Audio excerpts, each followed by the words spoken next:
The morning arrived the way difficult things often do in Vermont, quietly, without apology.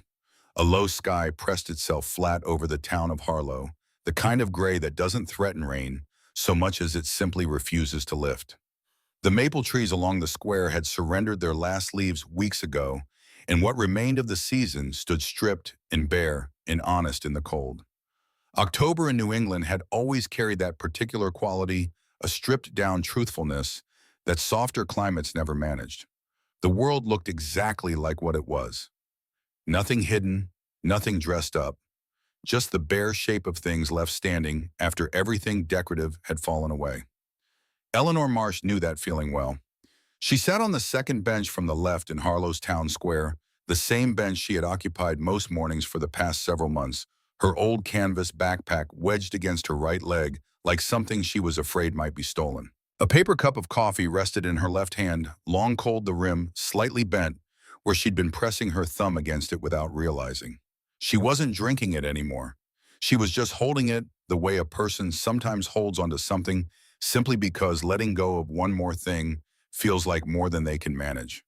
People moved through the square around her the way water moves around a stone. Not with hostility, not exactly. There was something more practiced than hostility in the way the residents of Harlow had learned to navigate their relationship with Eleanor's presence. A woman in a down coat steered her children in a gentle arc around the bench without breaking stride. A man in a postal uniform walked a long route around the far side of the square rather than pass too close. It wasn't cruelty. Cruelty required engagement, required a person to register that you existed enough to wish you harm. What the town of Harlow had settled into was something quieter and in some ways harder to bear. Indifference, the kind that accumulates slowly the way ice forms on still water, layer by thin layer until the surface is so thick that nothing from below can break through anymore. Eleanor had been part of the scenery for long enough now that most people had simply stopped noticing her. She had become, without ceremony or announcement, a fixture, like the old war memorial at the north end of the square. Square like the peeling paint on the gazebo, nobody got around to fixing like the last dry leaf clinging to the oak tree near the fountain long after the others had gone. Present, unremarkable, quietly overlooked. She was 62 years old. There had been a time when every person who walked into the Sunrise Diner on Caldwell Street knew her name before they sat down. A time when her voice had been one of those voices a town runs on steady, warm, the kind that remembered how you took your coffee and asked after your mother without being prompted. For 31 years, she had worked that floor, white sneakers on cracked linoleum, a coffee pot in one hand and an order pad in the other, building a life out of small gestures and consistent presence. She had known the pharmacist's wife was having a rough pregnancy before the pharmacist told anyone because Eleanor had noticed the crackers she kept ordering with her tea. She had known the Whitmore boy was being bullied at school because he sat facing the wall on Tuesdays and Thursdays and ate his lunch so fast it looked like practice for disappearing. She had slipped extra sausage onto the plate of the retired schoolteacher who always ordered the small breakfast and spent too long over the check doing the arithmetic with trembling fingers. She had never mentioned it, never expected thanks. It was simply the way she understood the work. Feed people, notice things, show up. For 31 years, that had been enough. The diner had not replaced her when she left. It had simply changed ownership 4 months after Marcus died, and the new manager had a list of names to cut, and Eleanor's name was on it, and that had been that. No ceremony, no 31-year goodbye. Just a printed note on a Tuesday and the sound of the back door closing behind her for the last time. Marcus. Even now, even sitting in the cold with the empty cup in her hand and the whole gray town moving around her without stopping, the name landed inside her the way a stone lands in deep water. Not a splash, a plunge. The kind that sends disturbance all the way to the bottom. He had been 27 years old. The kind of young man who still kissed his mother on the cheek in front of other people, which she had pretended to find embarrassing and had privately kept as one of the great dignities of her life. He had her eyes and his father's stubbornness and a laugh that arrived without warning and took up more room than seemed physically possible for one person. He had been funny in the particular way of people who have also been hurt, the kind of humor that comes from having learned early that lightness is a choice you make, not a condition you're born into. He died on December 22nd, 3 days before Christmas, on a road outside of Burlington that should have been salted and wasn't. A truck from a regional carrier crossed the center line on a curve and hit his car at a speed that ensured Marcus never knew what had happened. That was what the state trooper had told her, standing in her kitchen with his hat in his hands. He never knew. Eleanor had held on to that for a long time. She still held on to it. It was the smallest mercy available, and she kept it close. After Marcus, the house changed, not physically. The rooms were the same rooms. The cracked porch swing still hung at the same angle. The marigolds she had planted along the front walk were still there, frost dead now, but still rooted. But something in the air of the house altered in a way that wasn't visible and couldn't be fixed, like a frequency had shifted slightly off, and everything that had once resonated there now simply did not. Clifton tried. She would give him that, and she had given it many times over the years silently, in the middle of the night when she was being fair to his memory. He had tried. For almost 8 months after Marcus died, Clifton Marsh had sat at the kitchen table and attended dinners and slept in the bed they had shared for 26 years, and done all the outward things that resembled a life. But something had gone offline inside him, some essential circuit, and Eleanor had watched it happen the way you watch weather approaching across open ground. You can see it coming from a long way off. That doesn't mean there's anything you can do about it. On a Wednesday in August, 14 months after Marcus's accident, Clifton packed a duffel bag and stood in the kitchen doorway at 6:30 in the morning. Eleanor was at the counter with a cup of coffee she hadn't touched. She had known it was coming. She had known it was coming for months. He said he couldn't breathe in the house anymore. She looked at him and she said, "So that's it?" He said he was sorry. He said it the way people say it when they mean it, but no, it isn't enough. And the knowing makes the saying worse somehow. Eleanor set down her coffee cup and said, "You're not sorry, you're tired." She said it quietly without bitterness, the way you state a fact about weather. There's a difference. He left anyway. What followed was the part of grief nobody talks about much, the administrative grief, the grief that comes wrapped in envelopes. The hospital had sent the final statements from Marcus's last hours in pieces across the months after his death, each one arriving like an aftershock. The mortgage on the house on Birchfield Road was 3 months behind before Eleanor had even understood how far the ground had shifted beneath her. She sold furniture, jewelry she hadn't worn in years, her good winter coat. Extra shifts at the diner before the ownership change took that option away. She filed for assistance in February, sat across from a county worker at a press board desk, and answered questions about income and assets and living situation with the particular kind of dignity that comes from having no alternatives left.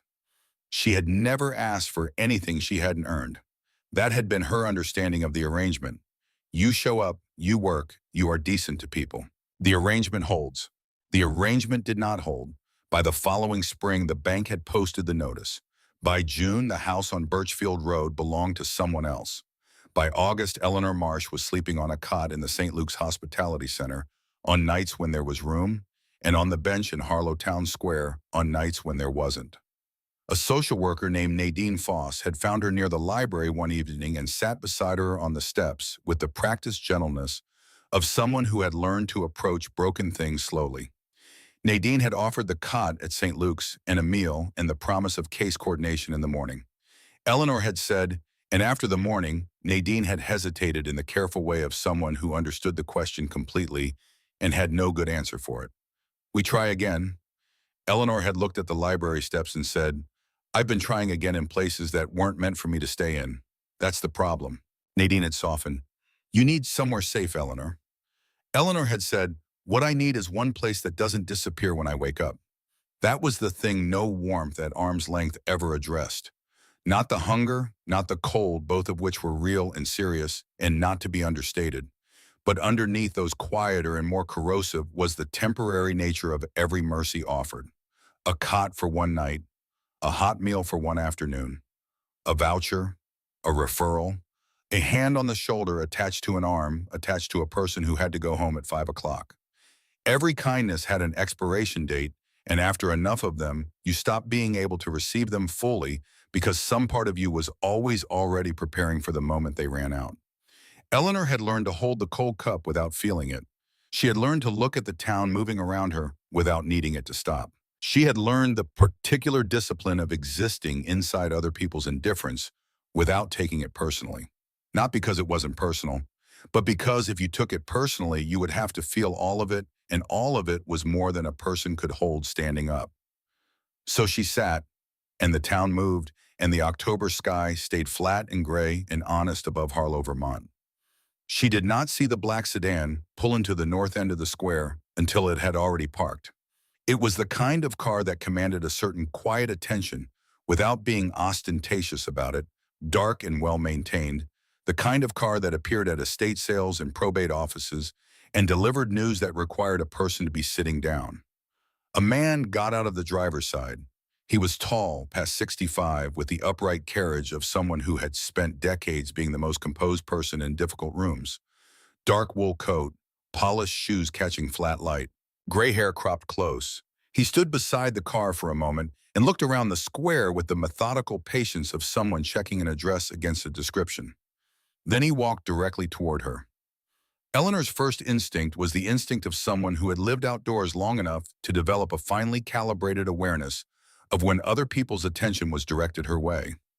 She read the man the way she read the square every morning, quickly and accurately cataloging risk without appearing to do it. He was not town. She knew most of Harlow's faces. He was not the county worker rotation.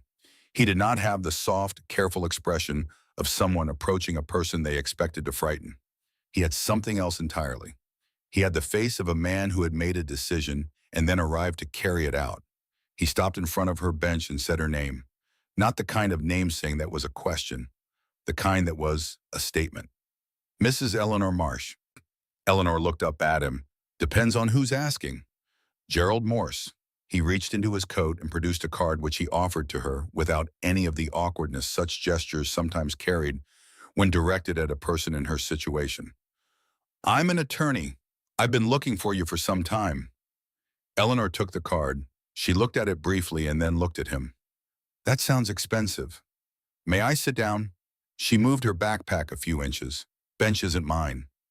He sat beside her with the unhurried deliberateness of a man accustomed to delivering news that required the other person to have a moment to prepare for it. He placed a thick manila envelope on his knee. Then he set something on top of the envelope, something that made a soft metallic sound against the paper, and Eleanor looked down at it before she meant to. A ring of old keys, brass worn smooth at the bow, the teeth dark with age. 3 keys on a plain ring that had the particular patina of objects that had lived in drawers for decades. Eleanor stared at them. You looking for someone else? She said. No, ma'am. He turned slightly toward her. I found exactly who I was looking for. Gerald Morse handed her the manila envelope and explained in the precise and unhurried manner of a man who had delivered this kind of information before that a probate matter had been settled and that Eleanor had been named as a beneficiary. Eleanor opened the envelope with stiff fingers, pulled the papers free, and began to read. Legal language moved past her like water over rock until a specific number assembled itself on the page and her brain stopped. $1. She looked at it for a long moment. Then she let out a short, sharp laugh that carried no warmth whatsoever. The kind of laugh that is not amusement, but it's inverse. A will, she said. Someone left me $1. A couple had slowed their walk nearby, drawn by some subtle shift in the atmosphere, the way people in public spaces are always drawn by the faint scent of spectacle. The man in the couple looked at the paper Eleanor was holding, and then at his companion, and said something under his breath that produced a small shared smirk. His companion glanced at Eleanor with an expression that occupied the particular territory between pity and contempt. The man said loud enough to carry, well, that ought to turn things around. Heat moved through Eleanor's chest. She held up the page. This is a joke. It is not, Morse said. $1. She shook her head slowly. Who goes to the trouble of dying just to insult somebody? Gerald Morse looked at her with the steady patience of a man who had prepared for this reaction and was not surprised by it. He picked up the keyring from the envelope and placed it in her palm, folding her fingers around it deliberately, the way you close someone's hand around something you need them not to drop. The dollar is symbolic, he said. The real inheritance is a property. Eleanor looked down at the worn brass in her hand. A property. Yes, an old estate. outside of town deep in the woods about 40 minutes east on Bircham Hollow Road. She looked at him. Why would anyone leave that to me? He held her gaze steadily. Because of who you are and what you've carried. And because the person who arranged this believed that was exactly the right qualification. That was not the answer she had expected. She had expected something practical, something transactional, some distant relative's legal obligation or a clerical confusion about names. She had not expected something that sounded in its quiet way deliberate. Who left it? A woman named Edith Vance Coulter. She passed away 6 months ago. She was 78. No children, no spouse. Morse paused. She was the last surviving granddaughter of a woman named Dorothy Vance, who built and lived in the estate for most of the mid-20th century. Edith had her grandmother's property and her grandmother's secrets, and she spent most of her adult life trying to find the courage to do something about the latter. Eleanor frowned. I've never heard either of those names. No, you wouldn't have. Morse looked at the keys in her hand. Edith didn't choose you because she knew you. She chose you because of what she learned about what happened to you. She spent the last years of her life looking for a specific kind of person. My firm searched for 8 months before we found you. Eleanor sat with that for a moment. 8 months, she said. Edith was very specific about her criteria. What criteria? Morse was quiet for a moment long enough that Eleanor understood the pause was intentional, that he was measuring something. Then he said, someone who had lost everything and was still here. The couple who had been watching had moved on. The town square continued its ordinary Thursday morning around them. The postal worker was back on the long route the kids from the school 3 blocks over were cutting through on their way somewhere. The coffee shop was producing its usual ribbon of warmth from the vent above the door. Everything was precisely as it had been 20 minutes ago. The world had not rearranged itself. And yet Eleanor sat on the bench with old keys pressing into her palm and something moving in her chest that she could not immediately name. She did not go with Morse that day. He left her with the keys and a number to call, and the address written on a card in ink that looked older than the card itself. He offered to drive her out that afternoon if she wanted. She said she would think about it. He nodded as though that was a perfectly reasonable response to being handed the keys to an estate you'd never heard of on a cold morning in October, and he walked back to the black sedan and drove away. Eleanor sat for a long time after that. She turned the keys over in her hand. She looked at the address on the card. She thought about 8 months. The idea that someone had spent 8 months looking for her, specifically not for someone like her, not for a general category of person, but for Eleanor Marsh, who had been a waitress for 3 decades in a small Vermont town and had lost a son and a husband and a house and a pool and ended up on a park bench with a cold cup of coffee. That idea had a weight to it that she couldn't put down easily. Nadine Foss found her that evening near the library steps, as she sometimes did on the colder nights, and offered the cot at St. Luke's. Eleanor went, but she lay awake on the narrow cot in the humming dark of the shelter long after the room had quieted, the keyring in her closed hand pressing its old teeth against her palm. She thought about the word property. The word felt strange on her, like a coat that belonged to someone with different dimensions. There had been a time when the word had meant something ordinary and personal to her, the narrow white house on Birchfield Road with the cracked porch swing and the marigolds she put in every spring, and the kitchen where she had learned the precise angle at which Marcus would tilt his head when he was trying not to laugh at something he should have found serious. That word had meant all of that once. The bank had turned that word into paperwork. She thought about a woman named Edith Vance Coulter dying at 78 with no children and no husband, and a grandmother's secret she had spent decades not knowing what to do with. She thought about choosing a stranger. She thought about 8 months of looking. She thought about what Morse had said. Someone who had lost everything and was still here. Was she still here? She was breathing. Her heart moved the blood through her body with the mechanical loyalty of a thing that had not been given the option of deciding whether to continue. She woke up in the mornings and put one foot down and then the other and navigated through the hours until it was dark again and she could stop navigating for a while. She was present in the technical sense. She showed up in the world in the sense that the world could see her when it bothered to look. But still here, in the way that woman had meant, it was something more specific than biological persistence. Eleanor turned the keys over and thought about that distinction for a long time in the dark. In the morning, she borrowed Nadine's car. Nadine asked only one question, the careful question of a woman who had learned when to push and when to trust. "You sure you want to go alone?" Eleanor said. "I think I need to see it without anyone watching my face." She drove east on Route 9 and then turned onto a county road she didn't recognize, and then onto Birch Hollow Road, which was narrow and unpaved and lined on both sides with northern white pine and bare-limbed sugar maples that arched over the road and made it feel like driving through the spine of something large and old. The road went for a long time, longer than she had expected. The town of Harlow disappeared entirely in the rearview mirror, and then the rearview mirror held nothing but trees and the gray sky above them, and the faint pale light that passes for morning in Vermont when autumn is almost done. Then the trees opened. The estate stood at the far end of a clearing with the quality of something that had been standing too long to be easily surprised. It was not what she had imagined.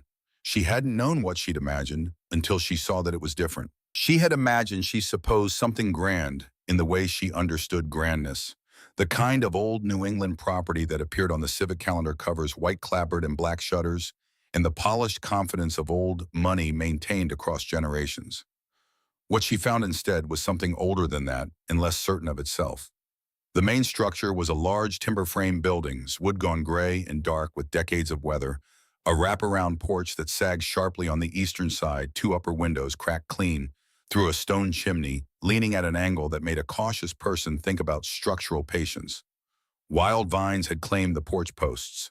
The front steps were intact, but the third one from the bottom had a hairline fracture running across it that would eventually become a break. The roof dipped slightly in the center, the way all things dip when they've been carrying weight for a very long time. Eleanor sat in the borrowed car for a full minute before she got out. She stepped onto the dead-leaf carpet of the clearing and walked slowly toward the porch. The air was cold and held the smell of pine resin and wet rot and something underneath it that was harder to name, something like cedar and cold ash, and the particular smell of a house that had been closed for longer than houses are meant to be closed. Somewhere deeper in the property, water moved over rocks in the way small streams do in early winter, grudgingly not yet committed to freezing. A pickup truck rattled slowly along the county road beyond the clearing's edge and stopped. The driver, an older man in a blaze-orange hunting cap, leaned out the window and looked from Eleanor to the house with the frank curiosity of rural New England that is not quite politeness and not quite its opposite. "You planning on going in there?"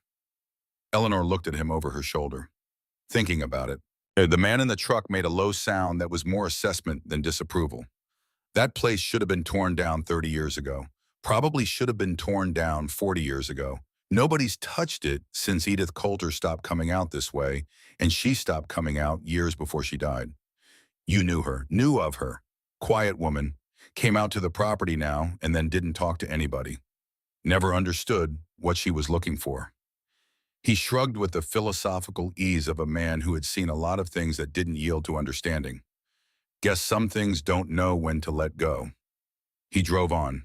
Eleanor climbed the porch steps, carefully avoiding the cracked third one. The front door was scarred and weather-warped, the wood dark and dense, but it was not broken. It had the solid quality of old timber that had gone past vulnerable into something like permanent. The lock was original hardware iron plate and brass cylinder, the kind that had been made before manufacturers started making locks primarily for the convenience of people who forget their keys. She put the first key in the lock. It did not fit. The second key fit but would not turn.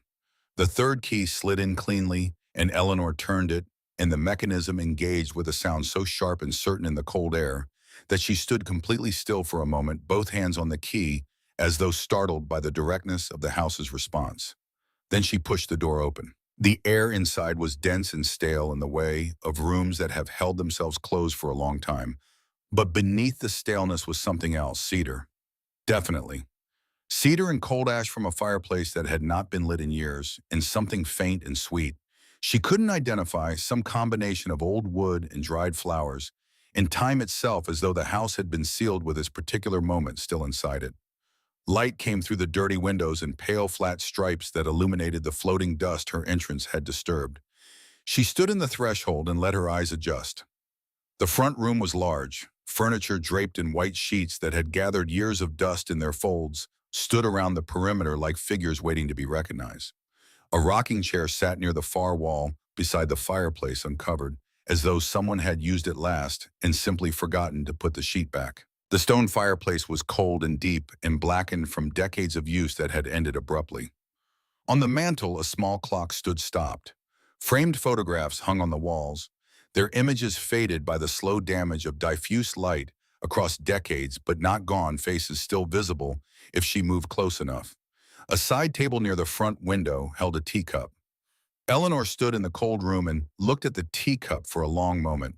Someone had left a cup of tea on that table and walked out of this room and not come back. The tea was long gone, of course, evaporated into the dry air of however many winters had passed in the house's silence. But the cup remained in its saucer with the particular eloquence of an interrupted thing, as though whoever had set it there had intended only to step away briefly and had been prevented from returning by something they had not anticipated. Eleanor stepped fully inside. The floor was solid beneath her. The boards creaked in the specific language of old timber, each step producing a different note, as though the house was cataloging her movement through it, filing her footsteps against some internal record. She walked to the rocking chair and put her hand on the back of it. The wood was cold and smooth. She pulled the sheet off the nearest chair, and the dust came off it in a slow cloud that drifted in the pale light, and underneath was a wingback chair in faded blue fabric that had once been a specific and chosen shade of something richer. She began to work, not because she had decided to stay, or at least not consciously, not in the form of a made decision, with a before and after to it. She began to work the way she had always begun work, the way she had unlocked the diner every morning for 31 years, not with fanfare or deliberation, but with the simple physical logic of seeing what needed doing and doing it. She found a broom in the pantry at the back of the kitchen, its bristles stiff, but intact. She found a bucket and an old rag under the kitchen sink. She opened windows in the rooms that had functional latches and left them cracked to let the cold air move through and carry some of the decades out. She pulled dust sheets and folded them. She swept dead leaves that had blown in through the gaps around the window frames. She moved through the rooms slowly, not cataloging them exactly, not taking inventory, but learning the dimensions of the place in the way you learn a person gradually by moving through their space. The kitchen was at the back of the house, larger than she expected, built for a different era's understanding of domestic work. A cast-iron stove sat against one wall. The counters were wooden scarred with the kind of wear that comes from years of actual use. A long workable occupied the center of the room, its surface still holding the ghost shapes of things that had once rested on it, rings from pots of faint stain that might have been beet or wine or something else entirely. The window above the sink looked out onto the back of the property, where the clearing gave way to the tree line and the woods pressed close and dark and old. It was in the sitting room that she found it. She had been sweeping near the large fireplace on the south wall, working her way along the baseboard in the methodical way of someone who knew how to clean a room properly, and she noticed the sound first. A section of the floor near the hearth produced a different note under the broom handle, not louder, not softer, different. Hollow in a way the boards on either side of it were not. Eleanor stopped. She tapped the section with the broom handle again. The hollow sound came back clean and clear and distinct. She set the broom aside and crouched on the dusty floor. She looked at the boards closely in the pale light from the window. They were old, consistent with the rest of the floor, gray-brown and worn. But at one end of a particular section, the nails were less corroded than the others. Not new, not obviously different from a standing position. But up close at floor level, the contrast was clear enough. Those nails had been disturbed within living memory and driven back in with care. Eleanor ran her fingertips along the edge of the boards and felt the faintest seam, a hairline gap where a tighter fit had once existed and been pried apart and reassembled. She went to the kitchen and found a butter knife in a drawer swollen with age and returned with it to the sitting room. She knelt on the floor and worked the blade into the seam at the end of the loosened board. The wood resisted.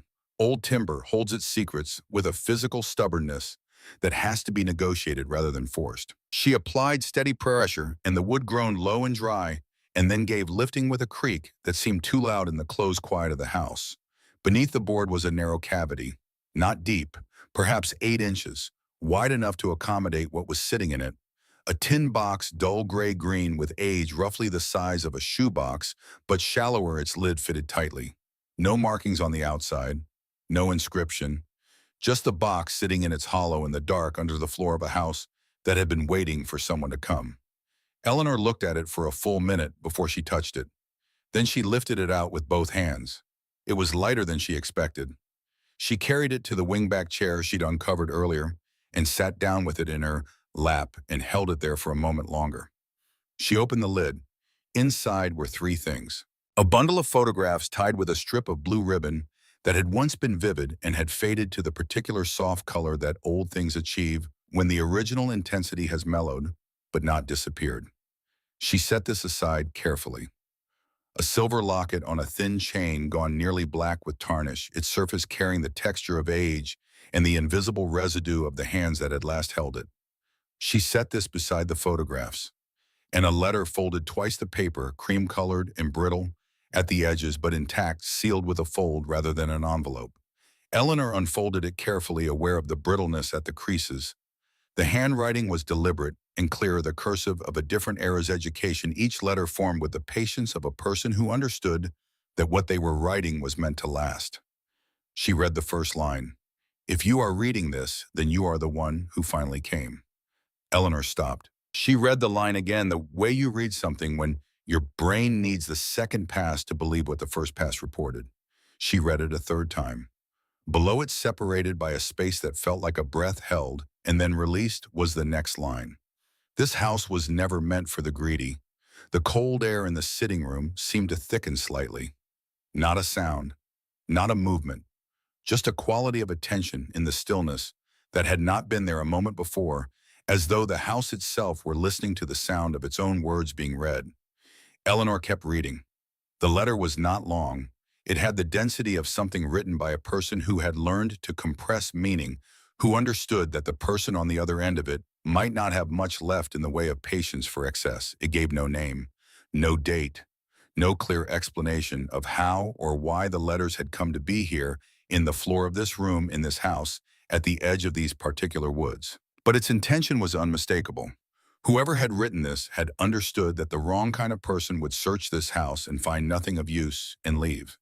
They had understood that greed was a form of impatience and that impatient people were poor searchers.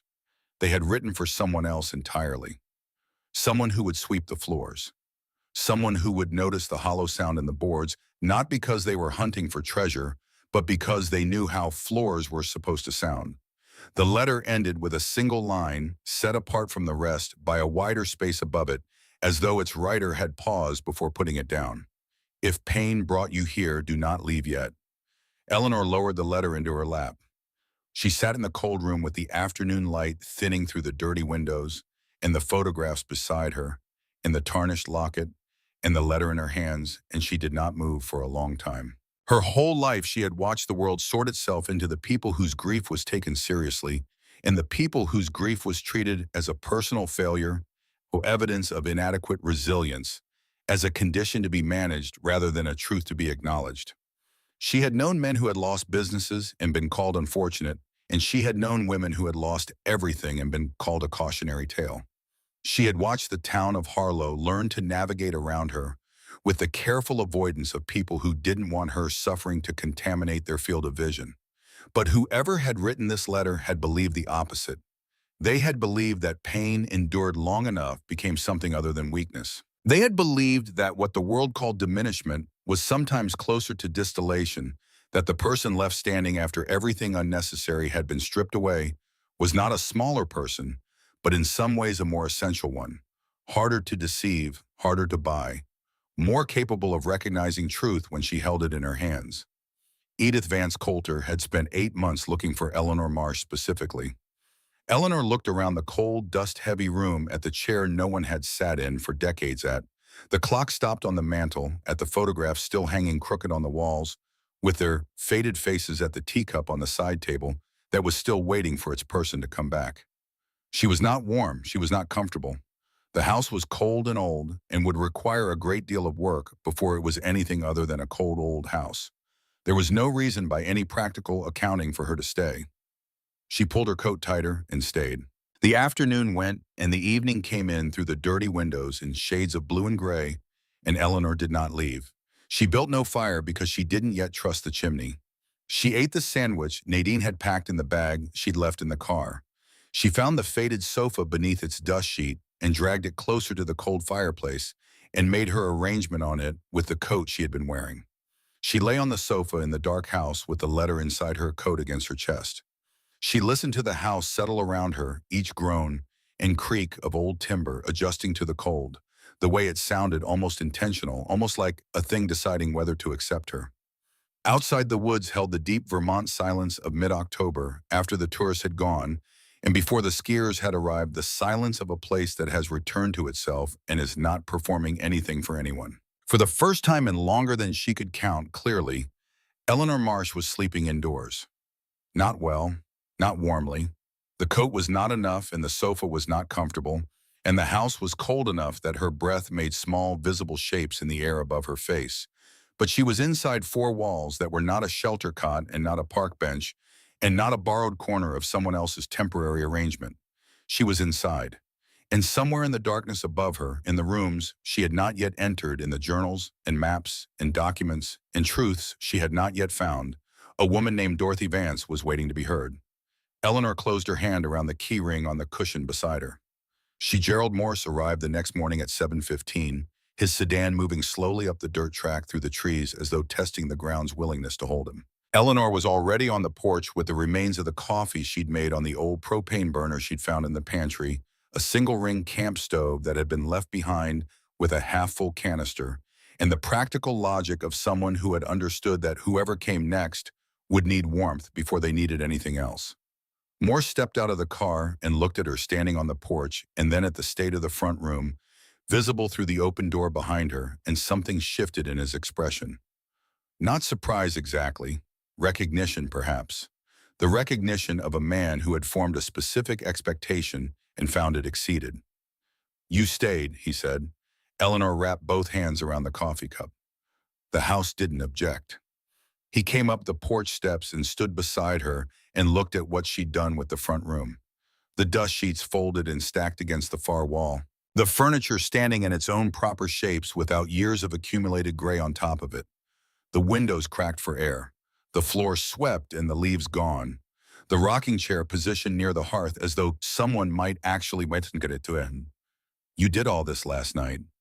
Needed something to do with my hands." She looked at him over the rim of the cup. "I found something in the floor." She led him inside and showed him the tin box on the side table where she'd left it, the photographs and the locket and the folded letter arranged beside it. Morse picked up the letter and read it with the careful thoroughness of a man trained to find implications in the space between sentences. He read it through once and then read it again more slowly. When he set it down, the composed professional certainty he wore the way other men wore good suits had developed a quality she hadn't seen in it before. Wariness. "No signature," he said. "No. But whoever wrote it knew someone would come looking who wasn't supposed to find anything." Eleanor picked up one of the photographs from the bundle tied with the faded blue ribbon. "I think this is the woman who wrote it." The photograph showed the front of the estate in a different season. Summer or late spring. The porch not yet sagged, the mains not yet claiming the posts, the windows whole and bright. A woman stood on the front steps with her hands at her sides, unsmiling. Not the artificial stillness of someone unaccustomed to cameras, but the deliberate stillness of someone who had decided how she wanted to be seen. Strong-faced, direct, the kind of eyes that suggested she had already assessed the person looking at her and formed a complete opinion before they had had a chance to speak. Morse studied the photograph. "I believe that's Dorothy Vance." "She wrote it," Eleanor said. "I don't know how I know that, but she did." He looked at her steadily. "There may be more." That was when Eleanor told him about the kitchen. She had moved through the rest of the house the previous evening after dark, not searching exactly, but present in a way that was different from ordinary occupancy. She had walked each room with the attentiveness of someone who has been told without being told in so many words that there is something here worth finding. And in the kitchen during the hour before the cold became too serious to work in, she had noticed the rug. It was a thick woven rug, dark wool in a pattern of deep reds and greens that had faded to something richer and less distinct. Over time, the kind of rug that belonged in a sitting room or a parlor rather than a kitchen floor. It was centered in the kitchen with the deliberateness of something placed with intention, not pushed against a wall or tucked under the table in the practical way of kitchen floor coverings. Centered, as though it had been put there specifically to cover what was underneath it. Eleanor had not moved it the night before. She had stood at the edge of it in the near dark and looked at it and decided that some things were better found in daylight with another person present. She and Morse moved into the kitchen together. The rug was heavy and stiff and required both of them to roll it back. Beneath it, set flush into the kitchen floorboards, was a circular iron ring, flat and dark with rust attached to a recessed iron plate. The whole assembly designed to be invisible unless you were looking for it or had rolled back the rug that was meant to prevent exactly that. Neither of them spoke for a moment. Then Eleanor said quietly, "That wasn't there by accident." Morse crouched and ran his fingers around the iron ring and the plate surrounding it, testing the fit of the wood against the hardware. "No," he said, "it wasn't." Eleanor looked at him. Together. They gripped the ring between them and pulled.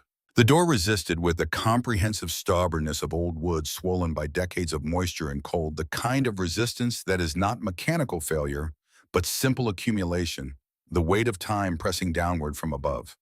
They pulled harder, and the wood groaned with a low, dragging complaint, and then released, swinging upward on hinges that had been kept oiled long after everything else in the house had been allowed to go to its natural state of slow dissolution. Cold air rose from below. Not the cold of October outside, a different cold. Deeper and stiller, the cold of a sealed space that had held its temperature unchanged across decades of seasons above it. The cold of a place that had been preserved precisely because it had been sealed away from the ordinary passage of time. Morse shone his flashlight down. Stone walls, packed earth floor, a ceiling low enough that a standing adult would need to crouch. The space was no larger than a generous closet, roughly 8 feet by 10, the dimensions of something built not for living in, but for keeping. He went down the ladder first, each rung testing under his weight and holding. Eleanor followed, one hand on the rails, the other holding the camp lantern she'd found in the pantry. The cellar floor was solid and dry. Against the far wall, a set of rough wooden shelves held old glass jars, most clouded, and sealed the contents indeterminate and dark. A wool blanket, moth-eaten and folded, hung from a nail driven into the mortar between the stones. Someone had put it there with the same quiet preparedness as the propane stove upstairs. Someone who understood that whoever came might be cold and might need to stay. In the corner, sitting on the packed earth floor as though it had been placed there with the care of something both heavy and irreplaceable, was a wooden chest. It was not large. Perhaps 3 feet wide and 2 feet deep, banded in iron straps that had gone red and brown with age, the iron still structurally sound beneath the oxidation. A brass clasp on the front, green with verdigris, secured the lid. The wood itself was dark with age and sealed with something pitch or oil or linseed. It was hard to tell that had kept the moisture from penetrating the joints. Whoever had built this chest had built it to last, and whoever had put it here had trusted that it would. Eleanor stood in front of it and did not immediately reach for it. She had learned over the course of the last 18 hours in this house that the things worth finding inside it were not things that rewarded impatience. The house had its own rhythm, and that rhythm was slow and deliberate, and asked something of you before it gave something back. She stood with the lantern in her hand and looked at the chest and let herself understand that this was the thing the letter had been pointing toward. This was the room the rug had been hiding. This was the reason Dorothy Vance had believed that only a specific kind of person should find their way here. Morse tried the clasp. It held. He climbed back up the ladder and returned with the pry bar Eleanor had found in the shed behind the house the previous afternoon, a short iron bar with a flattened end, old but solid. He worked the flat end into the gap between the clasp housing and the wood and applied steady leverage. The clasp held for a long moment with the resistance of hardware that had never been asked to fail before, and then it gave with a sharp metallic crack that rang off the stone walls and hung in the cellar air. Eleanor lifted the lid. Inside the chest, arranged with a care that spoke of repeated handling and deliberate organization over many years, were 4 categories of thing: 6 journals, bound in calfskin leather, each approximately 200 pages, their covers worn smooth and supple at the edges and corners by the friction of hands that had carried them often. Each bore the same name inscribed on the inside front cover, in the same dark, deliberate cursive that Eleanor recognized from the letter upstairs. Dorothy Vance. Rolled maps, 6 of them secured with twine and wrapped individually in waxed cloth that had kept the paper supple and intact.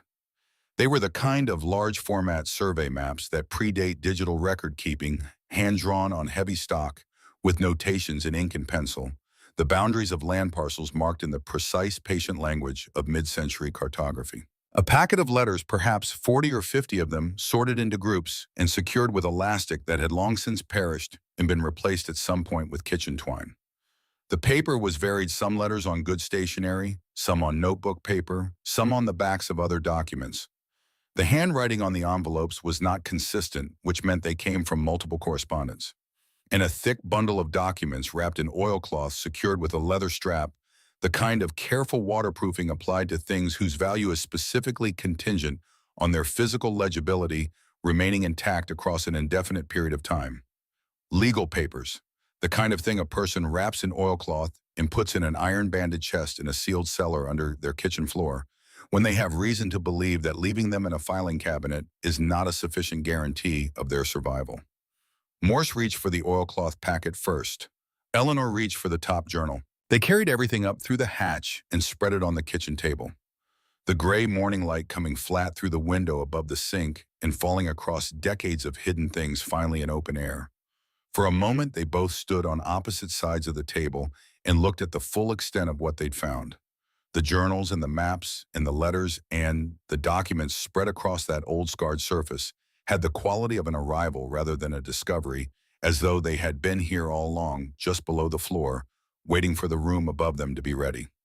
Eleanor opened the first journal. The initial pages were, as she had half expected, quietly ordinary. Weather observations, notes on household repairs, records of transactions with neighboring farms and the merchants in Harlow. The rhythms of a working property in the 1940s recorded in a handwriting that was efficient and regular and carried the quality of a mind that tracked things not for sentimentality, but for accuracy. Dorothy Vance wrote the way Eleanor had always kept the diner's order pad, every detail present, because details mattered, because you could not know in advance which ones would matter most. But beneath the domestic record was a different register. Dorothy had the habit of a mind too alert for its circumstances, and it emerged in the gaps between the practical entries in observations that went slightly further than the surface of a thing required. A note about a conversation at the feed store that said more about the men involved than the feed prices discussed. A description of a town meeting that was also, in its careful way, an assessment of who was afraid of what and why. A woman forced to observe precisely because the world around her had learned to underestimate precision in women. Eleanor turned pages, then she found it. The handwriting on the page was the same, but the pressure of the pen had changed.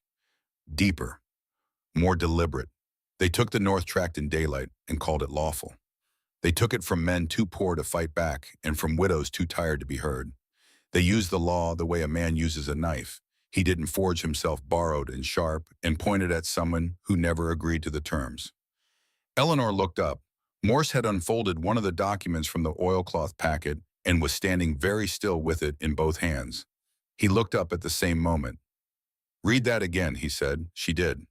He set the document down and crossed to her side of the table and read the journal entry over her shoulder. Then he went back to his document and picked it up again, holding it beside a second sheet he'd pulled from the packet, one in each hand, moving his eyes between them with the focused, narrowed attention of a man checking something he almost doesn't want to confirm. He set them both down on the table side by side. "Look at these," he said. Eleanor crossed to his side. On the table lay 2 property transfer documents, each roughly a page in length, each carrying the official formatting of mid-century county legal records. She looked at the signatures on both. One name on the first, a different name on the second. The same handwriting on both.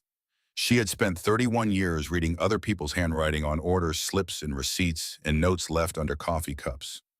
She knew what matching handwriting looked like. "Same person," she said. "Signed both documents. Different name." Morse's voice had gone quiet in the way that was not calm, but was the thing that sits just beyond calm when a person is processing something serious. "I've handled estate disputes for 40 years. I've seen forged signatures before. But this level of consistency, this is not an amateur." Eleanor went back to the journals. As the entries progressed across the pages and into the second and third volumes, a picture assembled itself the way pictures assembled in the diner. When she had paid enough attention, long enough detail by detail, until the shape of the thing became clear. The land around the Vance estate, and for several miles in each direction along the hollow, had not historically belonged to one family or one holding. It had been parceled across the 1920s and 1930s into smaller lots purchased by working families. Mill workers, farmers, three immigrant households who had bought their way into American ground acre by patient acre over years of hard labor and consistent saving. An African-American family that had been in the area since before the Civil War. 7 families in total, beginning in the mid-1940s according to Dorothy's account that changed. She recorded it with the precision of a woman who understood that precision was the only form of credibility available to her. A man named Ellison Hargrove, Warren Hargrove's grandfather Eleanor would later understand, had begun a process of acquisition that Dorothy described not as purchase, but as systematic dispossession. Debts were manufactured or magnified. Transfer documents appeared bearing signatures of people who had not in some cases been present at the transactions those documents recorded. Boundary lines in county records were redrawn in filings that postdated the surveys they supposedly codified. Men who raised objections were characterized in public record as unstable or unreliable. Women who objected were described in one county board minute as emotionally overwrought and confused about the nature of their agreements. Dorothy had written down every name, every date, every acre. Eleanor reached a page in the third journal and stopped. She read the line once and then put the journal flat on the table and stepped back from it slightly, the way you step back from something whose proximity feels like it might be too much. They stole everything. But I kept the truth. Morse was reading the letters now, working through them, methodically unfolding each one and reading it and refolding it and setting it aside. He had organized them into 2 groups. He looked up when Eleanor stepped back. "What did you find?" She pointed to the line. He read it. He was quiet for a moment. Then he picked up a letter from his second group and handed it to her. It was written on plain paper in a handwriting that was labored and uncertain, the writing of a person for whom the physical act of putting words on paper was effortful, the letters formed with care rather than fluency. The paper was old and the ink had faded, but the words were legible. "My name is Agnes Pruitt. I am writing this because someone needs to know the true story of what happened to my land on the South Fork of Billet Creek. The men from the county came to my door and said I had signed a transfer. I told them I had not. I told them I could not. I told them that I have never learned to write my own name, and they knew this, and whoever they were talking about, it was not me. They said the record was clear. I said the record was a lie. But listen to me. I am writing this down so someone will know it happened. Agnes Pruitt, October 1947. Eleanor set the letter down on the table. The old kitchen was quiet around them.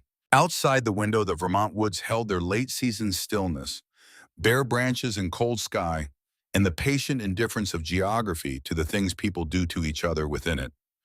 "How many families?" Eleanor asked. 7 directly, potentially more if the connected parcels trace out fully. Morse had his glasses off and was rubbing the bridge of his nose with 2 fingers. It was the first time she had seen him perform anything that resembled human tiredness.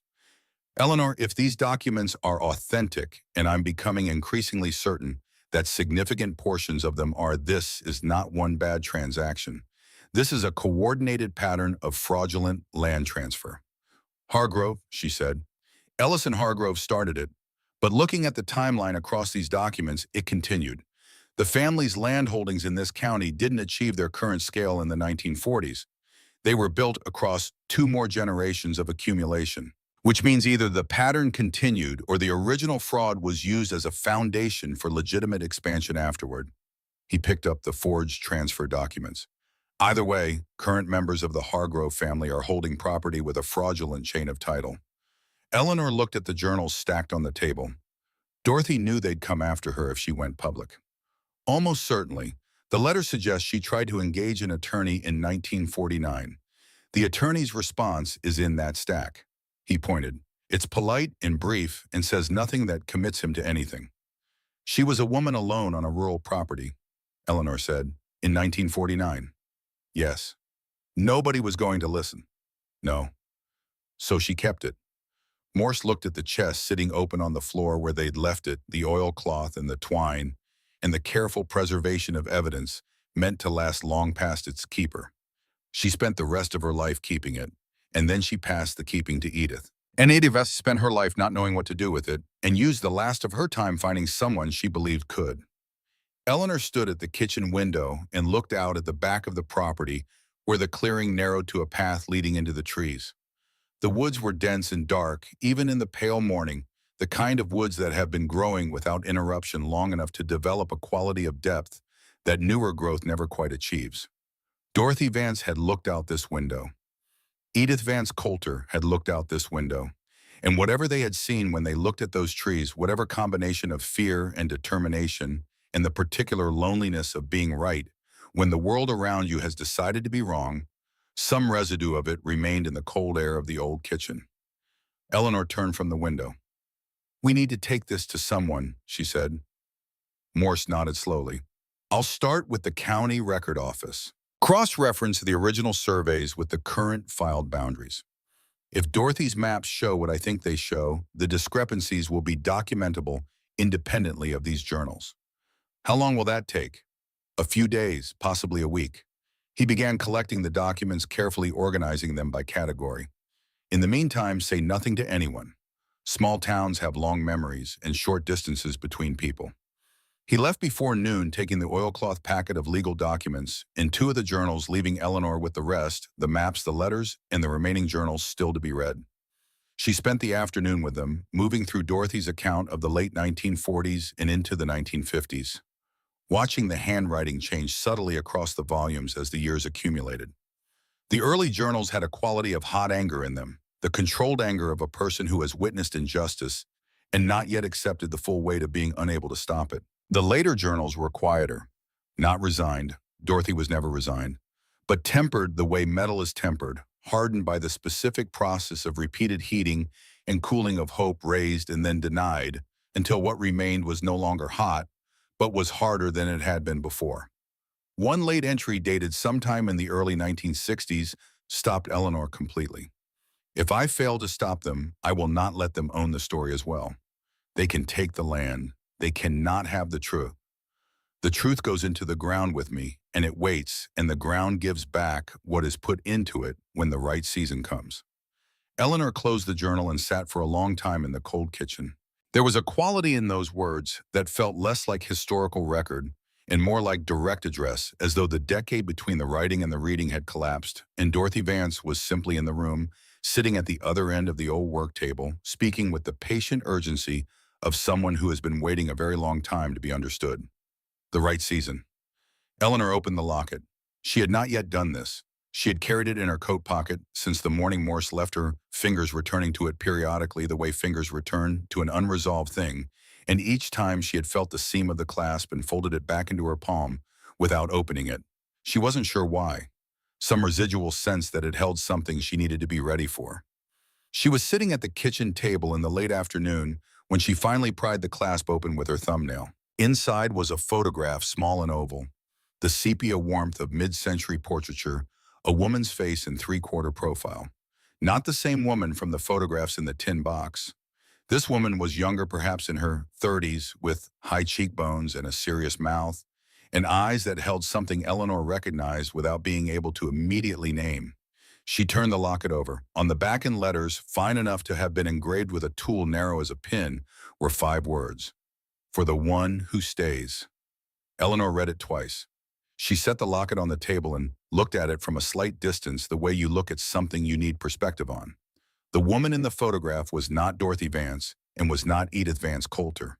She was someone else entirely, someone Eleanor had no way of identifying, and yet the locket had been placed in the tin box with the letter and the photographs as part of a deliberate arrangement. Not an afterthought, a component. Dorothy had placed this here as part of the message. For the one who stays. Eleanor had stayed. She had not known she was fulfilling a condition when she made the practical decision to sleep on the sofa rather than drive back to town in Nadine's borrowed car. She had stayed because leaving had felt like something she would regret, because there was something in the house that required more of her attention than one afternoon's visit could provide, because the letter under the floorboard had said, "Do not leave yet," and she had found she was not ready to leave.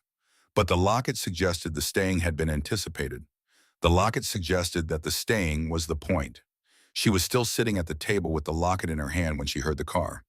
It came up the dirt track at a deliberate pace, not the careful pace of unfamiliarity with the road, but the deliberate pace of someone who has chosen to approach slowly to give the impression of leisure and control. Eleanor heard it from the kitchen, set the locket down, and walked to the front window. The car in the clearing was not Morse's black sedan. It was a newer vehicle, a large American model, in a dark shade of blue polished to a condition that seemed excessive for a vehicle that was going to encounter this road.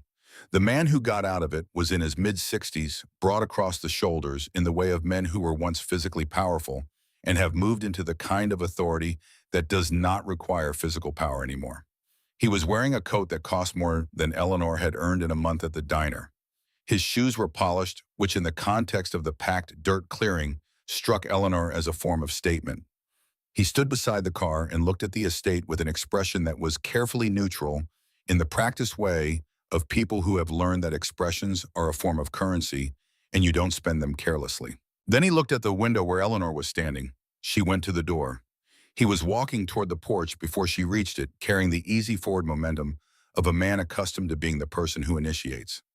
He stopped at the bottom of the porch steps, which put him slightly below her on the physical hierarchy of the moment, and offered a smile that had been refined to the point of near authenticity. "Mrs. Marsh," he said, not a question. He knew her name. He had come here knowing her come.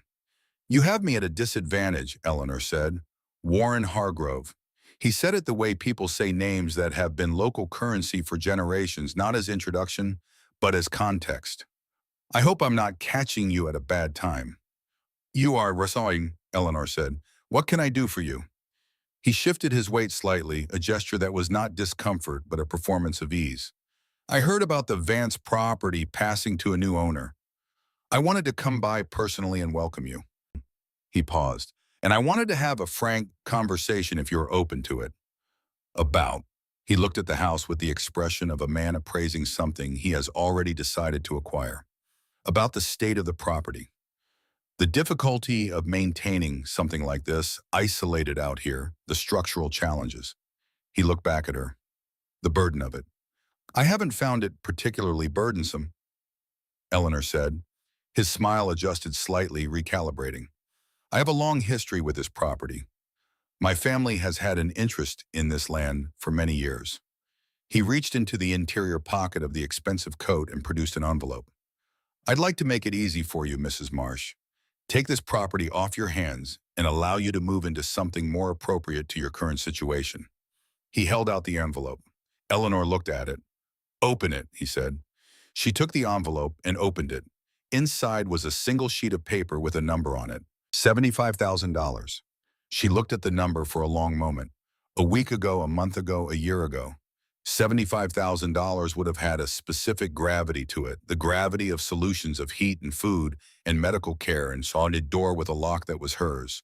It would have landed in her chest with the particular weight of survival made suddenly possible. She was aware that the number was large. She was aware that there were practical arguments for it that were real and serious, and that no reasonable person would dismiss.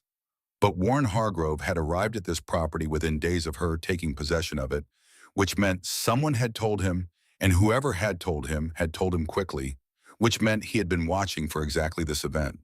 He had come with a check already written. He had come knowing her name, knowing her situation, knowing the precise form in which this offer would be most effective. He had come prepared. A man does not prepare this carefully for something that doesn't frighten him. Eleanor folded the paper back into the envelope and held it out toward him. "For a property that everyone in town told me should have been torn down 30 years ago," she said.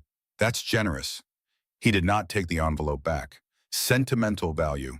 My family has history on this land." "I know," Eleanor said. Something moved behind his eyes.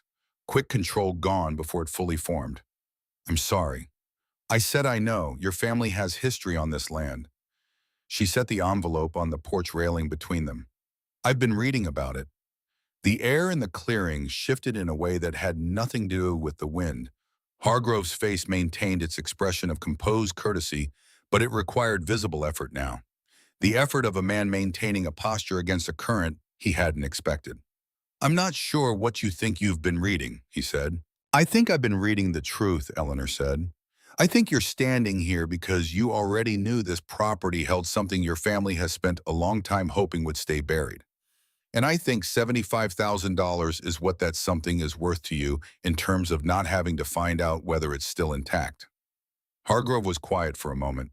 When he spoke again, the warmth had left his voice, not completely but enough.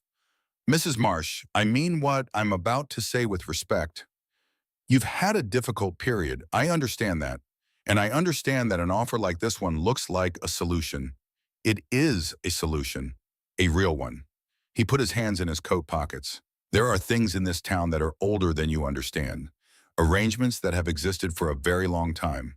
It would be unwise to position yourself in opposition to those arrangements without understanding fully what that means." Eleanor looked at him, standing below her on the porch steps in his polished shoes on the packed dirt of the clearing, and she felt something settle in her chest that was not anger, and was not fear, and was not the cautious wariness she had learned to carry through years of being overlooked. It was something quieter than those, something with more patience in it. "What it means," she said, "is exactly what I'm trying to find out." He held her gaze for a moment longer. Then he picked up the envelope from the porch railing and put it back in his coat with the precise composure of a man who is not finished, but has decided that today's conversation is. "Think carefully," he said. He turned and walked back to the car. Eleanor stood on the porch and watched the dark blue vehicle back through the clearing and disappear down the dirt track through the trees. The sound of the engine faded. The woods returned to their silence. The bare maples stood in their patient rows. She went inside and sat at the kitchen table and looked at the journals. Then she opened the one she hadn't yet finished and kept reading. Morse called that evening on the cell phone Nadine had insisted Eleanor borrow along with the car. He had been at the county record office all afternoon, and his voice had the particular quality of controlled agitation that she had come to associate with moments when what he'd found was worse than he'd expected. "The boundary discrepancies are real," he said. "I've been cross-referencing Dorothy's original survey maps against the filed county records.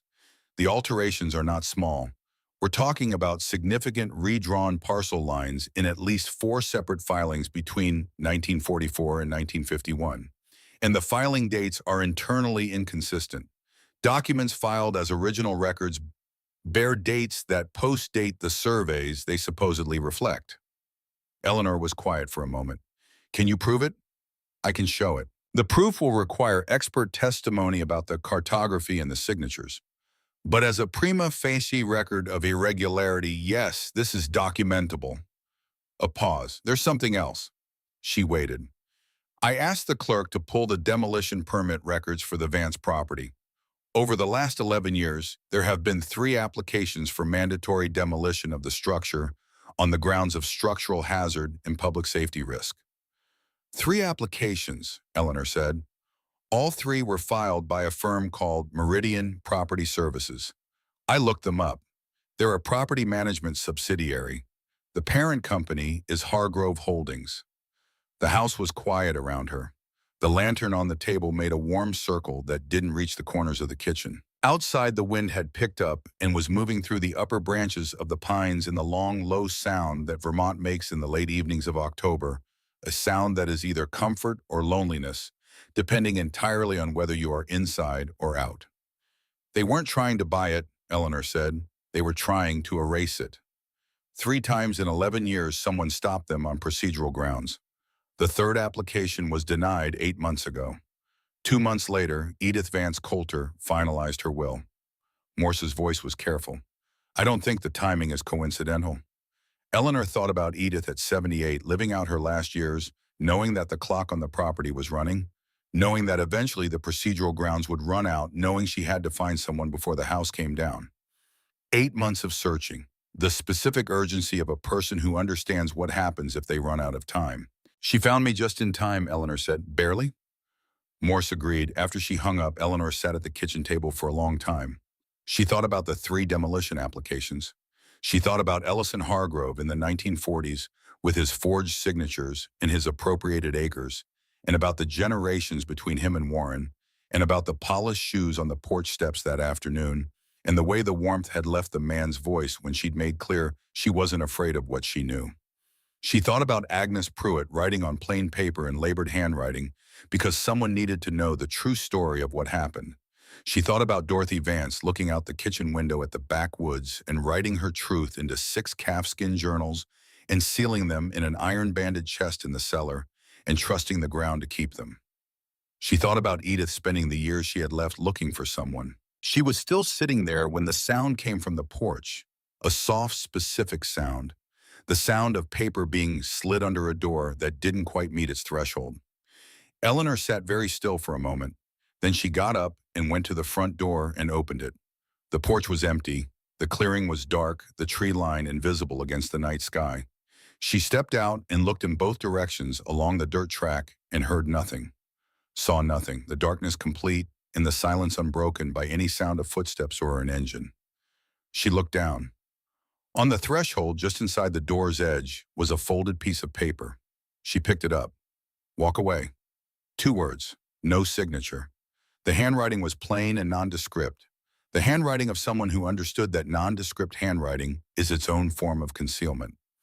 Eleanor stood on the dark porch with the unsigned note in her hand and looked out at the clearing and the trees and the night over Harlow, Vermont. She felt the cold on her face and the rough wood of the porch rail under her free hand and the particular stillness of a place that has been here longer than anyone currently standing in it.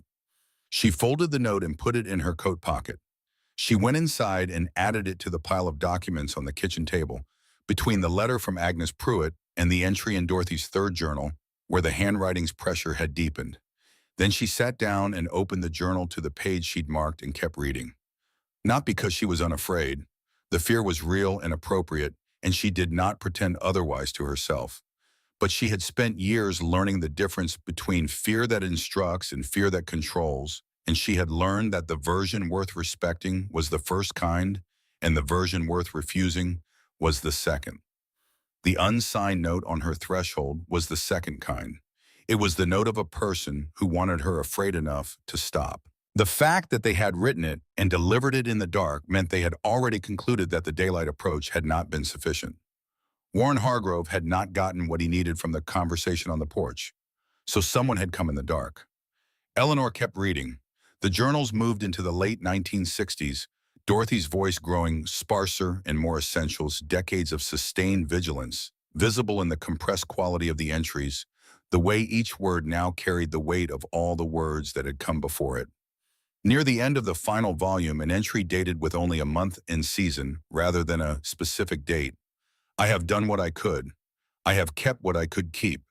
Whoever finds this will understand what to do with it, or they won't. And I have to believe the right person will come to this house because the wrong ones have already come and left without finding what they wanted. I am not afraid of what happens to me. I am only afraid of what happens to the truth if nobody carries it forward. Someone will carry it forward. That is the faith I am choosing. Someone will come and they will not be afraid of what they find here, and they will not be bought, and they will not be quiet, and they will stand in whatever room this truth needs to be spoken in, and they will speak it. I am choosing to believe this. Eleanor read the entry again. Then she closed the journal carefully and held it in both hands for a moment, the worn leather warm from her handling the weight of it, exactly the weight of something that has been carried a long time by someone who has gone and left it for the next pair of hands. She set it down on the table with the others. Outside, the Vermont night pressed close and cold and patient around the old house in the hollow. Inside, the lantern held its small circle of warm light against the dark. And on the kitchen table, 6 journals and a packet of forged documents and a note written by a dead woman who had never stopped believing that the right person would eventually come lay waiting to be carried forward. Eleanor put both hands flat on the table. She looked at what Dorothy Vance had spent a lifetime protecting. She thought about Gerald Morse at the county record office piecing together the documentary evidence that would turn Dorothy's handwritten account into something a court could hold. She thought about Hargrove's 3 demolition applications, his $75,000 offer, his unsigned note delivered in the dark. She thought about the specific calculation in all of those actions, the calculation of a person who understood that a document properly buried could be buried forever. but that a person properly frightened would bury it herself. He had not accounted for the possibility that she had nothing left to be frightened with. That was the thing. That was the precise and specific thing. You could only threaten a person effectively if they had something they were afraid to lose. Warren Hargrove had stood on her porch with $75,000, an implicit threat, and the full weight of 3 generations of institutional comfort and local authority behind him. And all of it had been calibrated for a person who still believed he was holding something she needed. He had miscalculated, because Eleanor Marsh had already lost everything, and she was still here, and she was not leaving, and the truth that Dorothy Vance had spent her life protecting was going to leave this kitchen and go into whatever room it needed to be in, and Eleanor was going to be the one who carried it there. She took the lantern and went through the house, checking the window latches and the back door. Then she came back to the kitchen table and sat down with the journals and the maps and the letters and the documents spread before her in the small, warm light, and she stayed with them through the rest of the night, learning every name, every date, every forged signature, every acre of stolen ground, committing it to the kind of memory that does not forget the memory of a person who has been entrusted with something and understands the weight of that trust completely. The house settled around her in the dark. Dorothy Vance had kept the truth for decades. Eleanor Marsh had been keeping it for 3 days, and already it had sent a man in a polished coat to her porch and an unsigned note under her door. Good, she thought. That meant it was real. Stayed. The county courthouse in Harlow stood at the intersection of Main Street and Veterans Boulevard, a red brick building from the 1890s that had been added to twice and renovated once, and had absorbed all of those changes without losing the essential quality of its original construction, which was solidity. Not beauty exactly, not the architectural ambition of courthouses in larger cities, but the specific credibility of a building that had been built to last by people who understood that the law required a physical anchor, something that communicated permanence and weight, and the idea that what happened inside these walls would be taken seriously. Eleanor had walked past it dozens of times over the years, carrying coffee orders and dry cleaning and grocery bags and all the other freight of an ordinary life in a small town. She had never had reason to go inside. She went inside on a Wednesday morning in early November, 3 weeks after Gerald Morse had first sat beside her on the bench in the town square. The hallway outside the hearing room was busier than she had expected. Word had moved through Harlow in the particular way of small-town intelligence, not through any single channel, but through the aggregate of dozens of small transmissions, a mention at the pharmacy's counter, a lowered voice at the gas station, a phone call between neighbors, the specific alertness that a community develops when something is happening that touches the ground everyone is standing on. The people in the hallway were not all there for the hearing. Some of them were simply present in the way that people are present when they sense that something historic is occurring in close proximity and they want to be near it. Eleanor walked through the hallway with Morse beside her, and she felt the attention, without acknowledging it the way she had always felt the attention of the diner at its busiest present, and aware without being distracted from the work at hand. Morse had spent 2 weeks preparing.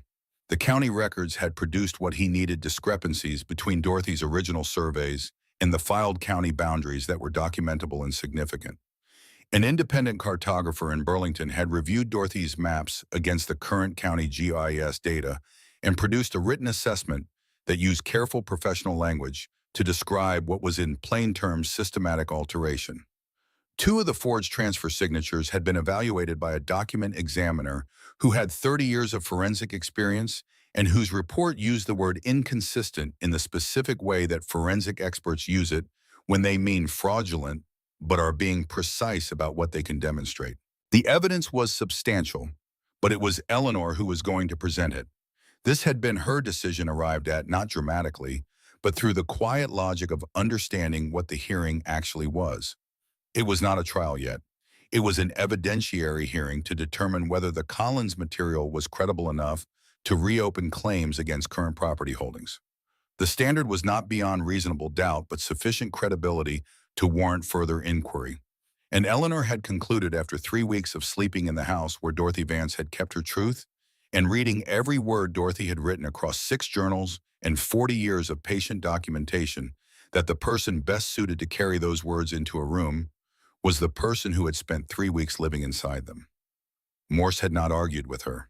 He had looked at her across the kitchen table the evening before the hearing and said only, "You know the material well enough to answer any challenge." "I know it better than that," Eleanor said. He had nodded. "Yes, I think you do." Warren Hargrove arrived at the courthouse at 9:40 with three attorneys in dark suits who moved around him in the organized way of people whose function is to occupy space and project competence. He was wearing a navy overcoat in the expression of a man who had decided that the correct posture for this morning was one of patient tolerance for a minor inconvenience. Eleanor watched him come through the hallway doors from where she stood near the window, and she watched him identify her across the room with the quick, assessing glance of someone scanning for the specific source of a problem. He crossed the hallway toward her before his attorneys could arrange themselves to prevent it or facilitate it. "Mrs. Marsh." His voice was the voice from the porch, the warm professional register that was a performance of ease.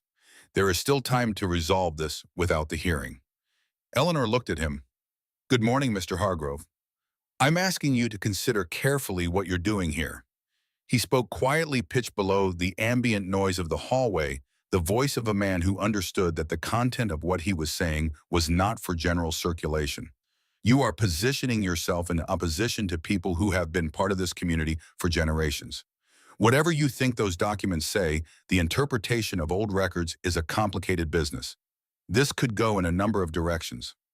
"It could," Eleanor said. "The offer stands." He held her gaze. "More if you'd like to discuss the number." Eleanor thought about Agnes Pruitt writing on plain paper, in the handwriting of a woman who had never been taught to read or write but understood that someone needed to know the true story. She thought about Dorothy Vance looking out the kitchen window for 4 decades, keeping what could not be kept any other way. She thought about the unsigned note slid under her door in the dark. "The hearing starts in 20 minutes, she said. Something hardened behind his eyes fully this time, without the practiced recovery that had contained it before. "You are making a mistake." Eleanor looked at him steadily. "I've made mistakes before. I can tell the difference." He held her gaze for one more moment, then turned and walked back toward his attorneys. Morse appeared at her shoulder. "All right. Yes," she said. "Let's go in." The hearing room was smaller than Eleanor had imagined, which made it feel paradoxically more serious. Large rooms distribute gravity. Small rooms concentrate it.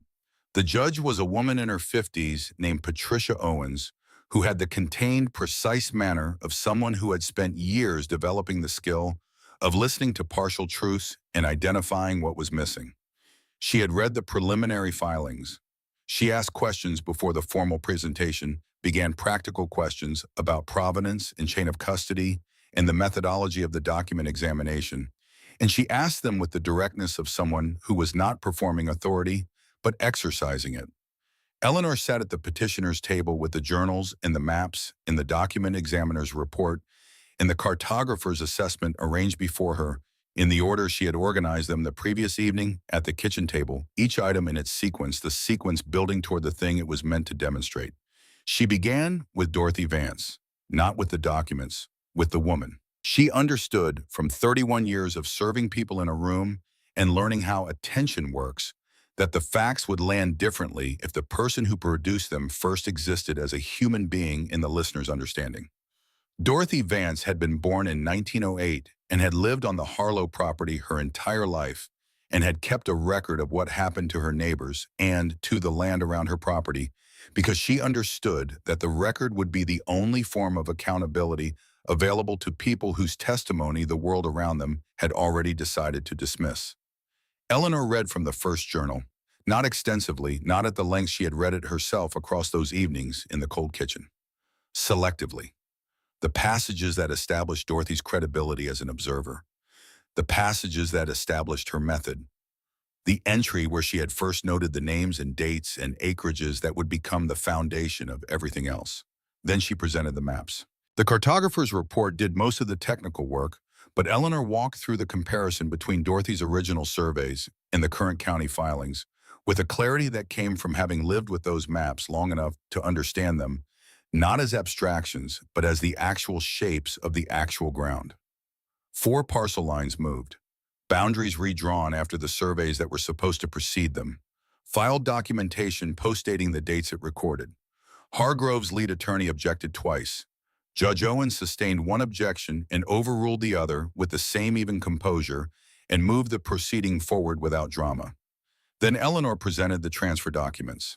She placed the two forged transfers side by side on the evidence display board, the way Morse had placed them on the kitchen table 3 weeks ago, and she described what the document examiner's report concluded in plain language that required no translation. Same hand, two names, one forger.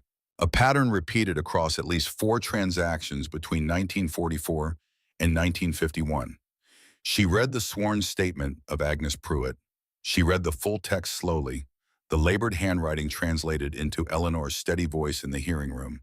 And when she reached the sentence at the center of it, the sentence that had made her set the letter down and step back from it the first time she read it at the same pace as the sentences around it, without emphasis, because it did not need emphasis.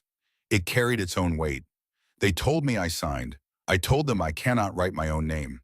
The room was quiet in the way rooms are quiet when something has landed that changes the acoustic quality of the space. Hargrove's table did not move. The attorneys conferred in the quiet way of people managing a situation rather than responding to it. It was in the interval following Agnes Pruitt's statement, while Eleanor was organizing the final set of documents for presentation, that the sound came from the back of the room. A chair pushing back, footsteps on the wooden floor. Judge Owens looked up. Eleanor turned. The man who had stood from his seat in the third row of the observer's gallery was in his early 70s, tall and spare, with the upright bearing of a man who had carried himself carefully for a long time. His hair was entirely white, close cut, and his face held the specific composure of someone who has made a decision that has cost him something and has decided to make it anyway.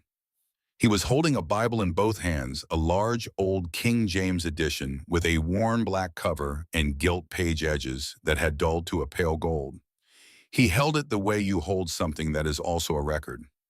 Judge Owens said, "Sir, this is an evidentiary hearing, not an open forum." The man said, "My name is James Whitfield. My grandfather's name was Ernest Whitfield.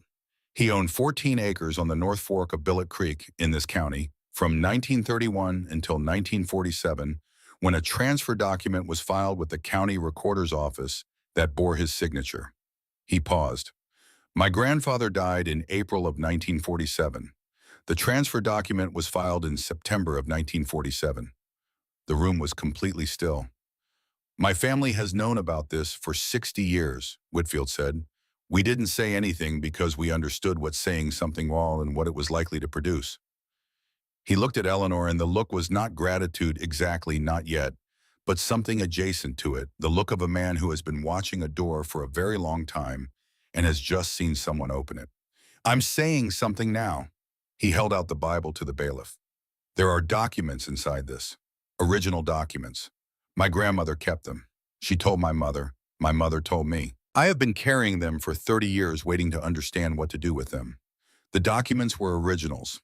A deed of title in Ernest Whitfield's name dated 1931, a tax receipt for 1946, a letter from the county assessor's office addressed to Ernest Whitfield postmarked June 1947, 3 months after his death, requesting his attendance at a transfer proceeding, and a sworn affidavit from Whitfield's widow, Clara Whitfield, handwritten and notarized in October 1947, stating that her husband had died in April of that year, and that she had not signed any transfer documents and had not authorized any representative to do so on her behalf, and that she was recording this statement because she had been told that no further recourse was available to her, and she wanted the truth to exist somewhere even if it could not be acted upon.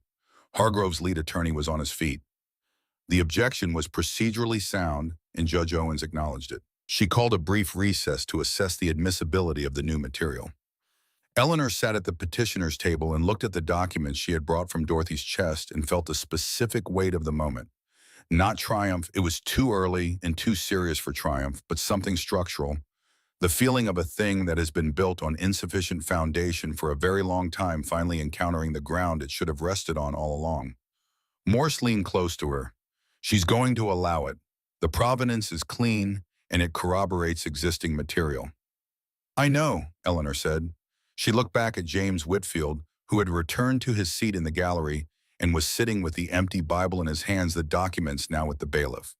He was looking at the front of the room with an expression that Eleanor recognized because she had felt it herself in the kitchen of the old house on the night she had read Dorothy's last journal entry. The expression of a person who has been carrying something for so long that the setting down of it produces a feeling that is not quite relief, but is the precursor to it, the moment when the weight lifts and the body begins cautiously to believe that it might be permitted to straighten. She caught his eye.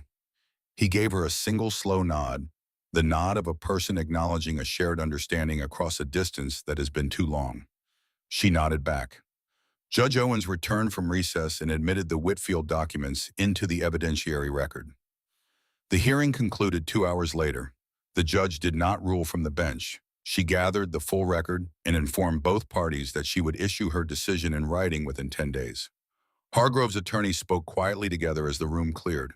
Hargrove himself did not speak. He left with his team in the tight, coordinated way they had arrived, and he did not look at Eleanor as he passed, which told her more than the look would have. Outside, the November sky over Harlow was low and colorless, the kind of sky that is not threatening anything, but has simply stopped trying. The maple trees along Main Street stood bare and exact against it, their branches the color of old iron. Morse stopped beside her on the courthouse steps. "You did that well." Eleanor watched the traffic light at the corner blink through its cycle. "Dorothy did it. I just read what she wrote." "That's not the same thing," Morse said, "and you know it." Before she could answer, a woman approached from the sidewalk.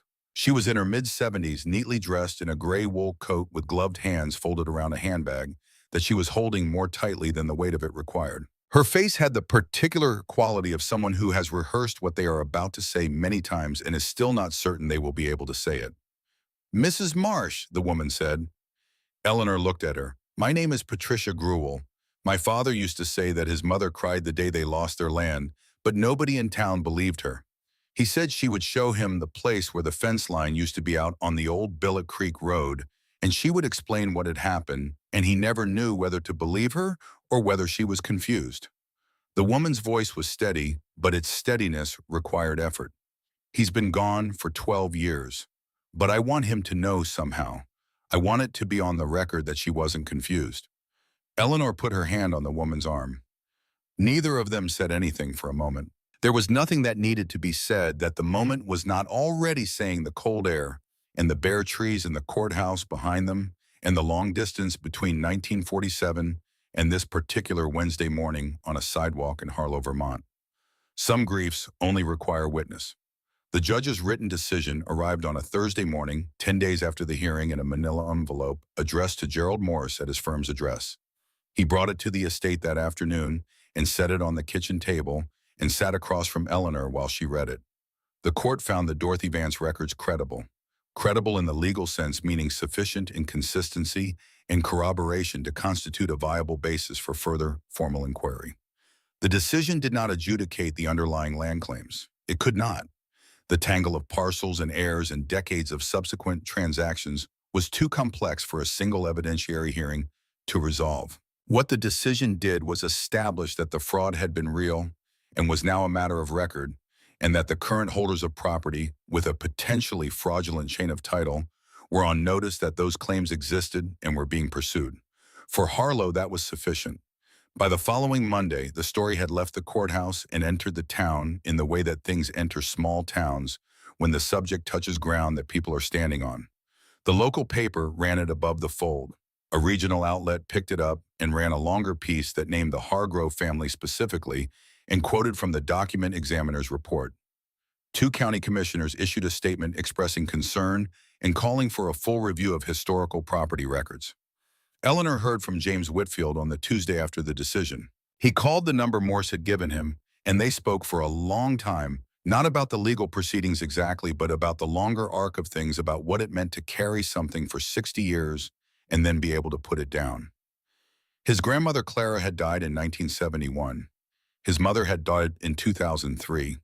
He had grown up understanding that there were things in the family's history that could not be addressed in his lifetime. And then one morning he had read a brief notice in the paper about an evidentiary hearing regarding old property records in Harlow County, and something had shifted in him. "I almost didn't come," he said. "I drove to the courthouse, and I sat in the parking lot for 20 minutes.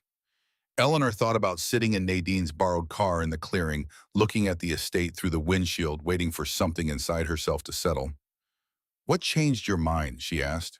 He was quiet for a moment. "You were already in there doing it." The offers came in the 2 weeks following the decision, not from Hargrove directly, but from intermediaries, a property management firm, a real estate attorney in Burlington, a developer who specialized in what his brochure called rural estate conversion. The numbers were different from Hargrove's original 75,000. They were larger, substantially larger. Morse laid the highest offer on the kitchen table one evening in late November with the careful neutrality of a man who is presenting information rather than advocating for a position. Eleanor looked at the number. It was enough. That was the honest accounting of it, and she gave it the honest accounting it deserved. It was enough to buy a small house outright or a long-term lease on a good apartment in Burlington or Montpelier. Enough for the medical care she had been delaying. Enough for winter that didn't require management for food, that didn't require rationing for the 100 small dignities that money provides by removing the constant low-level problem-solving that poverty requires. She was 62 years old, and she had been sleeping on a park bench 4 months ago, and the number on that paper represented the end of the kind of fear that had become so habitual she had nearly stopped noticing it as fear. She understood all of that. She sat with it. Morse waited, which she appreciated. He was good at waiting.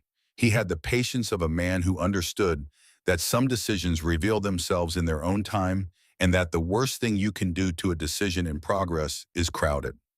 Sandra Holt came by the following afternoon with a pan of cornbread and stayed for coffee and said with the directness of a woman who had decided she liked Eleanor enough to be honest, "Ellie, that number in the paper is your life taken care of. Nobody would blame you for taking it. Nobody who knows what you've been through." Eleanor poured the coffee. "I know," she said. Sandra looked at her over the rim of her cup with the attentiveness of someone who has known enough people to recognize when a person has already made a decision and is simply not yet ready to say it out loud. That evening, Eleanor walked through the house alone. She had not yet done this with this specific intention, moved from room to room, with the purpose of seeing what the house had become since she had arrived in it on that cold October morning with a ring of old keys and nothing else. The front room was clean, and the furniture stood in its proper shapes without their coverings, the wingback chair and the walnut sideboard, and the faded braided rug visible now, and particular objects chosen by specific hands for specific reasons. The windows were repaired well enough to keep the worst of the cold out. The fireplace worked. She had burned 3 fires in it in the past 2 weeks, and the chimney had proved sound. The sitting room held its quiet. The loose floorboard had been relaid with the tin box now kept on the mantel, rather than underneath it an argument about what deserved to be visible. The photographs from the box were on the wall, straight, their faded faces present, rather than overlooked. She stood in the kitchen and put both hands on the old work table. The 6 journals were on the shelf above the counter, where she had put them after the hearing, no longer in the chest, no longer underground. The maps were framed, 2 of them, the originals preserved in archival sleeves that Morse had obtained from a preservation specialist in Burlington. Dorothy's surveys hung beside the kitchen window, the same window through which Dorothy had looked for 40 years, the same window through which the back clearing was visible in the pale light, the tree line dark and close, impatient in the November evening. Eleanor stood in the room where Dorothy Vance had kept the truth for decades. She thought about what this place had been before she arrived. A sealed space.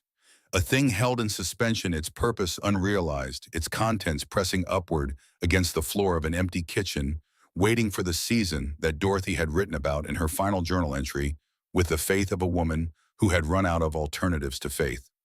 She thought about what the developer's offer would make it. A conversion, the brochure had said. A rural estate conversion.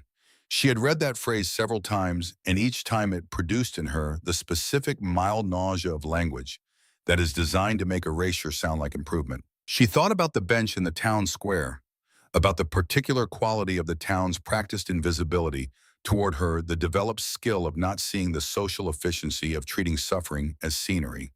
She thought about the cot at St. Luke's and Nadine's careful gentleness and the expiration dates on every mercy offered. She thought about the word temporary and how it had accumulated over years into a weight she had stopped fully feeling because feeling it fully was not compatible with continuing. She thought about the night she had first slept in this house on the faded sofa in the front room, with the coat that wasn't warm enough and the cold that was. Inside, she had thought, I am inside. Eleanor stood at the kitchen window for a long time. Then she went and found Morse's number and called him. I'm not selling, she said. A pause. Not surprised, she didn't think. Recognition. All right, he said. I need you to help me understand what's possible with it instead. What was possible turned out to be more than she had initially framed in her thinking, partly because Morse understood the legal architecture of property use more practically than she did, and partly because once she had named what she wanted to do with the house, the shape of it clarified with the quick logic of ideas that were already formed and waiting to be recognized. It was not complicated. It was, in fact, the simplest version of what a house could be, what a house was fundamentally for. A place where people could be inside. A place that did not disappear in the morning. She called it Vance House. Morse had suggested the name, and Eleanor had accepted it immediately, not because it was Morse's idea, but because it was right. Dorothy Vance had spent her life ensuring that the truth would survive her. Eleanor was simply giving the truth somewhere warm to live. The legal structure took 3 weeks to establish a private residential trust with Eleanor as trustee, the property held in the trust with specific provisions governing its use. Morse waived most of his fees, citing reasons he described as personal and declined to elaborate on. A local contractor named Bill Sorensen, whose grandfather's name Eleanor recognized from one of Dorothy's journals as one of the millworking families who had lost land, came to look at the structure and spent an afternoon going from room to room, making notes, and then sat across from Eleanor at the kitchen table and said that the bones of the house were sound, that the work needed was real but finite, and that he would do it at cost. Why? Eleanor asked. He looked at the journals on the shelf above the counter. Same reason as you, I expect, he said. The work took 6 weeks. The roof was reshingled in the sections that had begun to fail. The porch was rebuilt entirely new timber, matching the dimension of the original, then third step replaced, and the railing reset solid. The worst interior walls were repaired and painted with a white that the contractor mixed himself to match the original particular shade that was not stark but warm, closer to cream. The kitchen was fitted with a working range and a refrigerator that Sandra Holt had found at an estate sale in Montpelier and delivered in her station wagon. The upstairs rooms, 3 of them were cleaned and painted and fitted with simple furniture, beds and chairs and small dressers, the kind of furniture that is good because it is solid and adequately sized, not because it is decorative.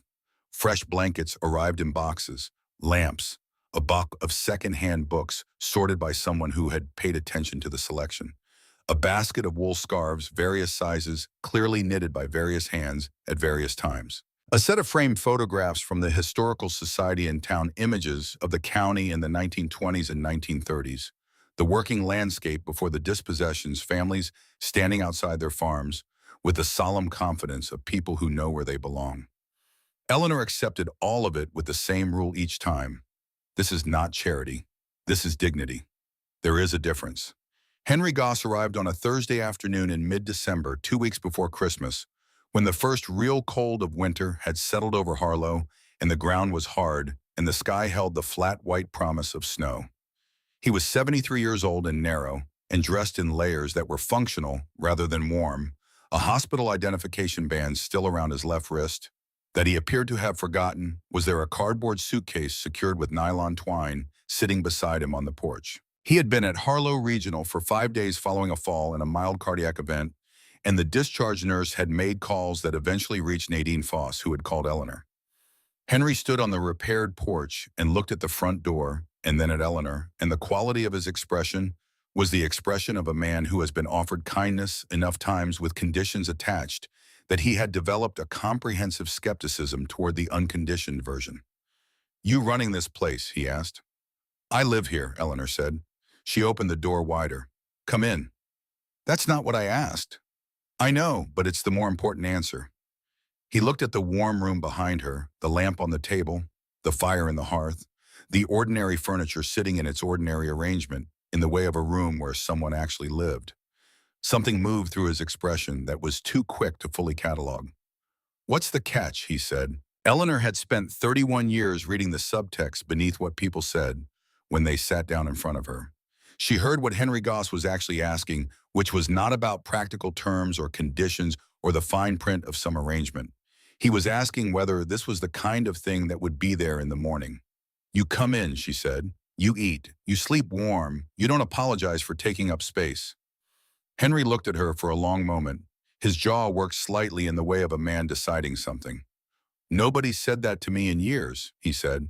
His voice was roughened by cold and by the specific wear of a life lived too long without adequate shelter, and the sentence came out with more in it than the words themselves carried, the way sentences sometimes do when a person has been holding the need to say something for long enough that saying it produces more than the saying.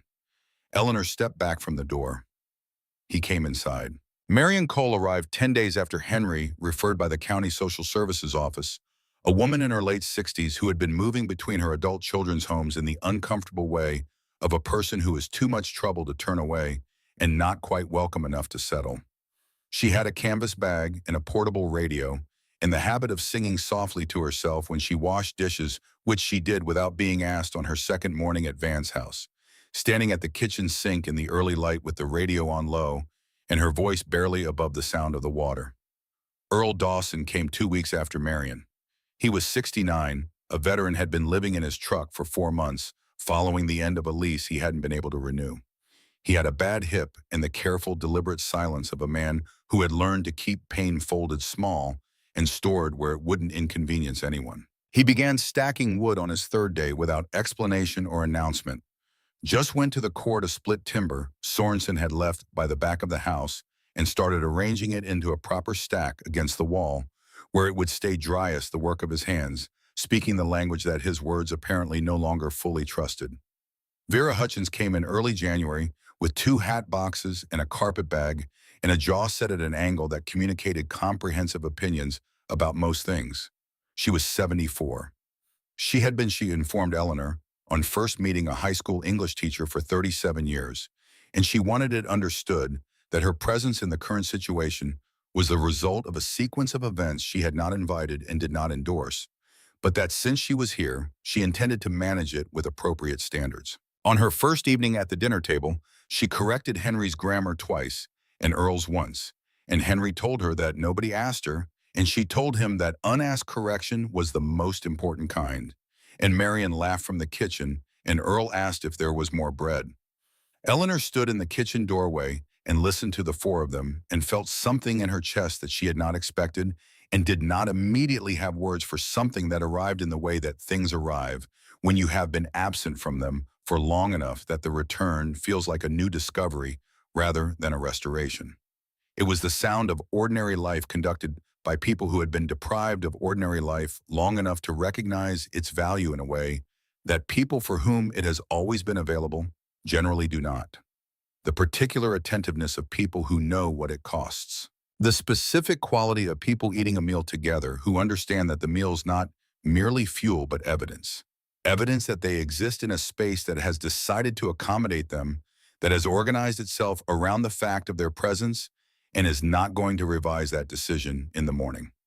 Nadine Foss came by on a Tuesday afternoon in January and stood in the kitchen with her coat still on and her eyes moving around the room at the repairs and the lamps and the journals on the shelf and the maps on the wall and the sound of people in the other rooms. And her eyes went bright in the way of a person who had spent years working at the thin edge of what help could offer and was seeing something that exceeded that edge. "I used to worry about where you'd sleep," she said. Eleanor handed her a mug of tea. "Now I worry about whether Henry's been hiding pie." Nadine laughed, and the laugh caught slightly at the end with the specific sound of feeling that has been compressed by professional necessity for too long. She looked around the kitchen once more with a long, absorbing look. "You built something beautiful," she said. Eleanor shook her head. "It was already here. I just stopped it from being lost." Morse came most Friday evenings after the courthouse closed, carrying groceries or papers, or occasionally a bottle of wood oil he claimed someone had overordered. He sat at the kitchen table and drank tea and worked through whatever needed to be worked through that week. The ongoing formal proceedings related to the land fraud inquiry, the trust paperwork, the questions from the County Historical Preservation Office about Dorothy's journals. He was good company in the specific way of people who understand that good company sometimes means simply being present without requiring the conversation to perform itself. One Friday in February, he stood in the kitchen doorway, watching Vera inform Earl that his use of the word irregardless was both non-standard and unnecessary, and Earl responding that he had used it for 69 years without incident, and Marion suggesting that 69 years of something was probably evidence enough that it worked, and Henry eating his soup with the focused attention of a man who had decided to let this particular conflict resolve itself without his participation. Morse said without looking away from the room, "The town thought you inherited a ruin." Eleanor looked at the lamplight on the walls and the steam rising from the pot on the stove and the four people at the table conducting their ordinary evening with the specific ease of people who have been given back something they had stopped expecting to be given. "I inherited a reason," she said. In early March, when the days had lengthened enough to make the difference felt, and the snow on the roof of Van's house had begun to melt at the southern edge, and the back clearing showed the first gray-green suggestion of ground emerging beneath the white, a reporter from Montpelier drove up the dirt track in a small blue hatchback and sat on the repaired porch with Eleanor for an hour.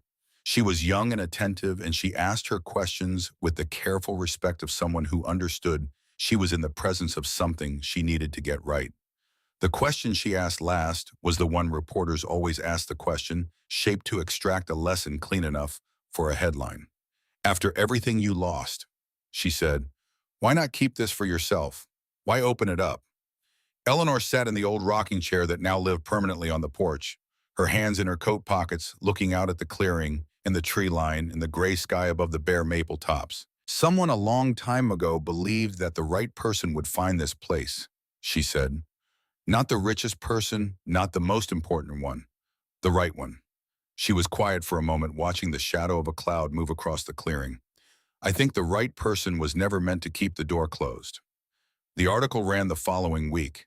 Eleanor read it at the kitchen table with her coffee and thought it was reasonably accurate, and that some of the things that mattered most could not be adequately captured by any description of events, which was true of all the things that mattered most. The reporter had asked for a quote to end with, and Eleanor had given her the one about the right person and the door, and the reporter had used it, and it was fine. But it was not the thing Eleanor carried most closely from those months. The thing she carried most closely had not been said to any reporter. It had been said in the kitchen on an evening in late January by Henry Goss. He had come in from the cold, carrying an armful of wood that Earl had split and stacked, and he had set it by the fireplace and straightened up with the careful slowness of a man managing a body that required more management than it used to.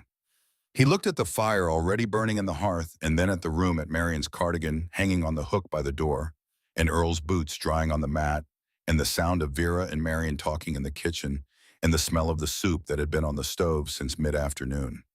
He said it without looking at Eleanor, said it with the offhand quality of a man stating something he had been thinking for a while and had decided deserved to be said out loud. "I forgot what this was like," he said, "being somewhere that doesn't have an ending date." Eleanor looked at the fire. "Me too," she said. The first heavy snow of the year came in late March, late enough to be a surprise. The kind of snowfall that arrives after the first stirrings of warmth have made people incautious about the remaining winter. It came overnight quietly, the way genuine things often arrive without announcement, simply present when morning came. Eleanor woke to the changed quality of the light, the specific brightness of a world that has been covered in white, and she lay for a moment in the warm room, listening to the house to its sounds before she got up. She made coffee and brought a cup to the porch. The clearing was white, and still the tree line soft and blurred at its edges. The sky, the pale, undifferentiated white of snow still coming. The porch railing wore an inch of new snow along its length. The path to the back of the property had disappeared under it. The old timber of the house stood solid and dark against all that white, absorbing the morning without any apparent concern for its own continuity. Eleanor stood at the railing with her coffee, and she was cold properly. Cold, the kind of cold that arrives with snow and means it. She was warm enough, the coat was adequate, but the cold was real. And she felt it, and that was fine.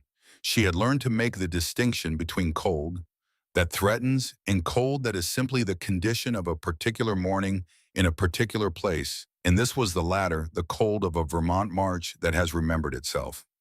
Behind her inside the house, the sounds began the way they began every morning now. Henry's footsteps heavier on the right side where the hip gave him trouble. The particular clatter of Marion filling the coffee pot. Earl opening the back door to check the temperature, a habit he had brought from somewhere and had not abandoned. Vera's voice already in conversation with someone or something, the particular music of a woman who had spent 4 decades in classrooms and did not easily enter silence. Eleanor stood on the porch and listened to the ordinary morning of people inside a house that was theirs. She thought about Marcus. She thought about Marcus often, not always with the stone and deep water weight of the early years, but with the more complex feeling of a person who has survived the unsurvivable and is still somehow here, standing on a repaired porch in the snow, holding a cup of coffee. She thought about what he would have said about this house, about Dorothy's journals, about Warren Hargrove, and his polished shoes on the dirt clearing, about the hearing, and Agnes Pruitt's letter, and James Whitfield and the Bible he had carried for 30 years. Marcus would have had things to say about all of it. He had been the kind of young man who had things to say about everything, and the things he said were usually worth hearing. She thought about what he would have said about Henry Goss and his cardboard suitcase and his hospital bracelet, and the question he had asked on the porch. What's the catch? She thought he would have laughed, and then he would have sat down across the table from Henry and asked him some question that started sideways and ended up somewhere real, the way Marcus had always asked questions, never quite where you expected them to go.